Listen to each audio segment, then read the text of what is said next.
Jeigu skaičiuosi po 5, pradedant nuo 179, kokius skaičius sakysi? Na, pabandykime. Pradėsime nuo 179 ir prie jo pridėsime 5 ir kiek mes gausime. Na, aš tai mąstau taip, kad lengviau būtų pirmiausia pridėti 1, o po to pridėti dar 4. Tai yra 159 plus 1 ir plus 4 bus tas pats, teisingai. Ir 1 pridėsiu todėl, kad, prie 9 pridėti 1 yra lengva, tai bus 180. Ir pridėsiu dar 4, gausiu 184.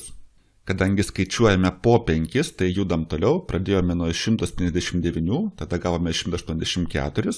Jeigu prie šito pridėsime 5, tai 4 plus 5 bus 9, todėl 184 plus 5 bus 189. Dabar jeigu prie šito norim pridėti 5, tai darysime kaip prieš tai, pridėsim vienetą ir dar 4. Taigi 189 plus 5 išskaidysim į vienetą ir ketvirtą, 189 plus 1 bus 190 ir prie jo pridėsim dar 4, bus 194. Taigi kitas mūsų skaičius yra 194. Dabar prie šito pridėję dar 5 gausime 199. Tiesiog pridėjau penketuką prie šito ketvirtuko. Na ir pridėkime 5 dar kartą.